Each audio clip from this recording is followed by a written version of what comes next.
नाज़रीन, आलमी मंजरनामा तेजी से तब्दील हो रहा है और कुछ मुल्क जो है वो उभर कर सामने आ रहे हैं, जिनमें पाकिस्तान भी शामिल है। और मुमकिन तौर पर एक बेहतरीन सालिस के तौर पर पाकिस्तान उभर कर सामने आया है। ईरान अमरीका तनाज़े को लेकर जिस तरीके से पाकिस्तान ने सालसी करवाई, मुज़ाकरात इस्लामाबाद में हुए, तो दुनिया ने देखा और दुनिया ने इसकी पजीराई की है। और साथ साथ आपको ये भी बताएं कि अमेरिका की जानिब से और ईरान की जो क़यादत है उनकी जानिब से भी पाकिस्तान के किरदार को सराहा जा रहा है। तो सिर्फ हम एज अ पाकिस्तानी इस चीज़ को ना देखें, अगर आप पाकिस्तान से हटकर बाहर से इस चीज़ का मुशाहिदा करें तो आपको वाज़े तौर पर तब्दीली नज़र आएगी। और वो तब्दीली ये है कि पाकिस्तान की खारजा पॉलिसी इस वक्त एक मुतवाज़न है और सबको साथ लेकर चलने की बनी हुई है। और आपको बताएं कि अमेरिका ने भी सराहा, ईरान ने भी सराहा, और इसके साथ साथ पाकिस्तान ने क्या सऊदी अरब के साथ भी जो है मुआहदा हुआ उसके मुताबिक पाकिस्तान ने वो निभाया। और क्या पाकिस्तान अमेरिका, ईरान और सऊदी अरब तीनों के साथ एक मुतवाज़न रवैया इख्तियार किए हुए है।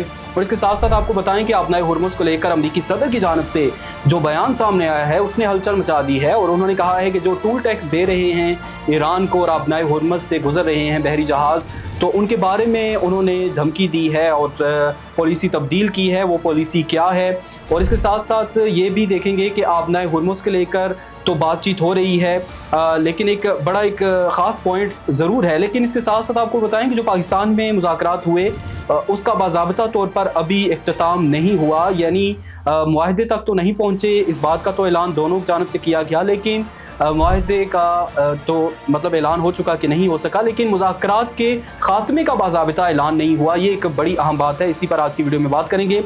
वीडियो को आखिर तक ज़रूर देखिएगा और नए आने वाले नाज़रीन से गुजारिश है कि हमारे चैनल को सब्सक्राइब ज़रूर कर लीजिएगा। नाज़रीन, मशरिक़ वस्ता की कशीदगी को देखा जाए तो इस वक्त एक ऐसे पॉइंट पर रुकी हुई है कि जंगबंदी तो बरकरार है। पाकिस्तान की अपील पर, पाकिस्तान के वज़ीर आज़म की अपील पर जंगबंदी बरकरार है, लेकिन ये किसी भी लम्हे जंगबंदी ख़त्म भी हो सकती है। और आपनाए हुर्मुज़ को लेकर अमरीकी सदर ने जो धमकी दी है कि जो टूल टैक्स देकर गुजर रहे हैं आपनाए हुर्मुज़ से बहरी जहाज़, यानी ईरान को जो टैक्स पे करके गुजर रहे हैं, उन बहरी जहाज़ों को रोका जाएगा खुले समुंदर में।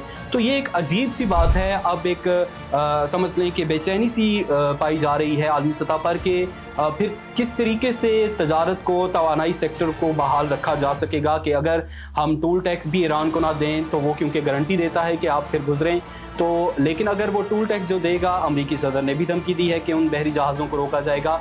तो ये एक बड़ी गैर यकीनी सी सूरत हाल बन चुकी है। और इसके साथ साथ आपको ये भी बताएं कि पाकिस्तान का किरदार जो सालसी का है उसकी पजीराई आलमी सतह पर हमने देखी और आलमी लीडर्स ने भी इस बात का एतराफ़ किया। हम अगर बात करें बरतानिया की, Spain, Germany, Canada, Austria, Australia, Japan, तो ये ऐसे ममालिक हैं, और फ्रांस ने भी, तो इन सब ने पाकिस्तान के किरदार को सराहा है। और एक सरकारी सतह पर उन्होंने इस बात की तस्दीक भी की है कि पाकिस्तान के किरदार को हम सराहते हैं, पाकिस्तान ने एक बेहतरीन सालिस का किरदार अदा किया। और सबसे बड़ी बात कि जो दोनों फरीक थे, यानी अमेरिका और ईरान, दोनों के आला हुकाम ने इस बात की तस्दीक की है। सोशल मीडिया पर भी पैगामात मौजूद हैं अमरीकी सदर के भी, और JD वेंस जो नायब सदर हैं जो पाकिस्तान आए थे, उन्होंने भी अपनी ब्रीफिंग में पाकिस्तान के किरदार को सराहा। और वज़ीर आज़म पाकिस्तान शहबाज शरीफ और फील्ड मार्शल का उन्होंने सबसे पहले जिक्र किया। JD वेंस ने जब ये मुज़ाकरात ख़त्म हुए तो उन्होंने कहा कि हम मुज़ाकरात तक नहीं पहुँच सके। उन्होंने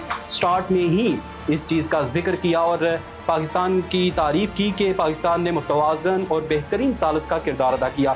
दोस्तों, सालिस के लिए सबसे ज़रूरी होता है कि वो गैर जानिबदार हो और इस बात का मुज़ाहिरा भी करे कि वो गैर जानिबदार है। तो पाकिस्तान ने एक जो इन्वायरमेंट बनाया उससे यही ज़ाहिर हुआ और उस बात की तस्दीक भी हुई कि पाकिस्तान नेक नीयती के साथ इस अमल में शरीक है। और अमरीका, ईरान, और इसके साथ साथ आपको बताएं कि सऊदी अरब के हवाले से भी पाकिस्तान एतमाद हासिल करने में कामयाब रहा। और पाकिस्तान की जानिब से फ़ौजी दस्ते जो हैं वो सऊदी अरब पहुँच चुके हैं। और सऊदी अरब की जो किंग अब्दुल अजीज़ एयर बेस है वहाँ पर उन्होंने ज़िम्मेदारियाँ संभाल ली हैं। सऊदी वज़ारत दिफ़ा ने इस बात की तस्दीक की थी और ये कहा था कि लड़ाका और मुआवन तैयारों समेत जो फ़ौजी दस्ता है वो एयर बेस पर पहुँच चुका है और इलाकाई और आलमी अमन में किरदार अदा करेगा। तो ये अब तक की सूरत हाल है। और पाकिस्तान की जो खारजा पॉलिसी है वो काफ़ी मुतवाज़न हमें नज़र आ रही है, सबको साथ लेकर चलने वाली ये पॉलिसी अब काफ़ी हद तक कामयाब हमें नज़र आ रही है और फील्ड मार्शल आसिम मुनीर का किरदार इसमें बड़ा कलीदी है। और ये अब तक की सूरत हाल है और आप किस नज़र से देखते हैं कि पाकिस्तान की पोजीशन इस वक्त कैसी है और जो सालिस का किरदार अदा किया उसमें आप किस नज़र से देखते हैं, और क्या ये मुज़ाकरात जिसका इख्तिताम नहीं हुआ कि जी बाज़ाब्ता तौर पर ऐलान ना तो अमेरिका और ईरान की जानिब से किया गया, तो क्या ये दोबारा पाकिस्तान में मुज़ाकरात हो सकते हैं? तो इस हवाले से आपकी क्या राय है कमेंट सेक्शन में ज़रूर बताइएगा। वीडियो पसंद आने की सूरत में लाइक और शेयर ज़रूर कीजिएगा।